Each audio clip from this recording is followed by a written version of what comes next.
નમસ્કાર પશુપાલક મિત્રો, આજે આપણે એક એવા પશુપાલકને મળવા માટે આવ્યા છીએ કે જેમને ત્યાં અહીંયા 3 અને આ એક 4 જેટલી ગાયો છે અને નાનું વાછરડું પણ છે. તો એમણે નેટસફ કંપનીનું આ જે પેટવેટ છે એ એમણે વાપર્યું, એમના ગાયોને એમણે ખવડાવ્યું. તો એનાથી શું પરિણામ મળ્યું એ આપણે એમના પરિચય સાથે જાણીશું. તો સૌપ્રથમ તમારો પરિચય, તમારું નામ શું? દીપકભાઈ. હા, દીપકભાઈ બાબુભાઈ પટેલ. તમારું નામ? હા, અને આપણું ગામ કયું? ફળવેલ. હા, તો મને જણાવો કે તમે પશુપાલનનો વ્યવસાય કેટલા સમયથી કરો છો? અમે આ વ્યવસાય 12 વર્ષ ઉપર જેવા થઈ ગયા. 12 વર્ષથી વધારે સમય થઈ ગયો. તો અત્યારે હાલમાં તમારે ત્યાં 4 ગાયો છે, બરાબર ને? અને એક વાછરડું છે. તો મને એ જણાવો કે આજે પશુપાલકને ગાયોની અંદર અલગ અલગ ઘણી બધી સમસ્યાઓ આવતી હોય, તો તમારે ત્યાં શું સમસ્યા આવી, શું આવતું પ્રોબ્લેમ? અમારે ગાયને આ ગાયને છે ને દિલ આવતું. અચ્છા, જે અહીંયા જે ઉભેલી છે આ ગાયને દિલ આવતું, એટલે એની અંદર શું થાય અને ક્યારે આવે?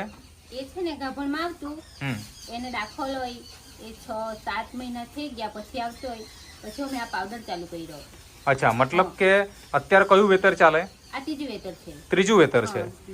તો દરેક મતલબ પહેલું વેતર અને બીજું વેતરમાં દિલ આવી જતું. દિલ આવી જતું. હવે એ દિલ આવી જાય તો મતલબ ગર્ભાશયનો ભાગ બહાર નીકળે, બરાબર ને?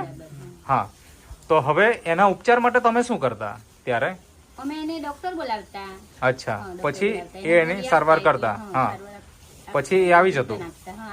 હા, બીજા વેતરમાં બી આવું જ થયું, બરાબર? એટલે કે દવાની અસર હોય ત્યાં સુધી સારું રહે, વળી પાછું નીકળે એવું થાય. હા, તો આવું વારંવાર થાય, બરાબર ને? આ વખતે ત્રીજા વેતર દરમિયાન શું થયું એ થોડીક વાત કરો. ત્રીજા વેતર દરમિયાન અમે આ ડબ્બો ચાલુ કર્યો દવા, એટલે પછી ની પડ્યું ને સારી રીતે વ્યય હો ગઈ. અચ્છા, મતલબ કે તમે એડવાન્સમાં ચાલુ કર્યું કે આવ્યા પછીથી ચાલુ કર્યું? આ અમે 7-8 મહિના થી ચાલુ કર્યું. ગાભણ હતી. અચ્છા, ગાભણ હતી અને 7મો કે 8મો મહિનો ચાલતો હતો ત્યારે તમે શરૂઆત કરી દીધી. અચ્છા, પછી ગાયનું વિયાણ થઈ ગયું? વિયાણ થઈ ગયું, સારી રીતે થઈ ગયું. થઈ ગયું. હા, તો મતલબ જે દિલ, અચ્છા, જે દિલ નીકળતું હતું દર વર્ષે એ આ વર્ષે નીકળ્યું જ નહીં. તો બહુ જોરદાર રિઝલ્ટ મળ્યું છે તમને. એ સિવાય તમે અત્યારે હાલમાં કઈ ગાયોને બીજા ખવડાવો છો કે પછી કેવું? મતલબ અહીંયા જે આ 3 ગાય છે એ 3 ને તમે ખવડાવો છો?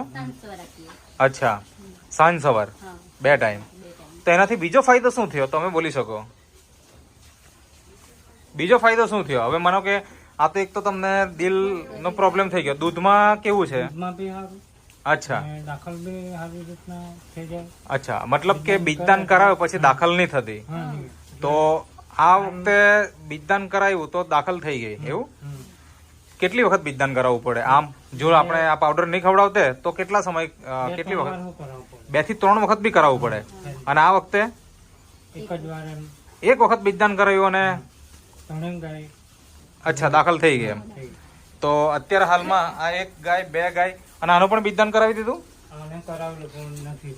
અચ્છા, મતલબ હજુ બાકી છે, બરાબર. ના, આનું તો હજી દૂધ ચાલુ જ છે. અચ્છા, તો મતલબ કે કેટલી ગાયને બીજદાન કર્યું? 2 ગાયને, જેનું સક્સેસ થઈ ગયું, બરાબર. તો મને એ જણાવો કે આજે ઘણા બધા પશુપાલક મિત્રો તમારા વિડીયો જોશે અને ઘણી વખત એવું થાય કે આ વસ્તુ ખરેખર જે તમે જે અનુભવ કીધો એ સાચો છે ખોટો છે એવી જાણકારી મેળવવા માંગતા હોય તો એ લોકો અહીંયા રૂબરૂ મળવા માટે પણ આવવું હોય તો આવી શકે, બરાબર ને? તો એવો પશુપાલકને તમે શું કહેવા માંગો છો આ વસ્તુ માટે? વાપરવું જોઈએ કે નહીં? પહેલી વખત જયારે તમે લીધેલું ત્યારે તમે શું વિચારીને લીધેલું? હા, અચ્છા, એટલે કયા બેન આપેલું? આ જે છે એમણે આપેલું. ઓકે, અચ્છા, બરાબર છે.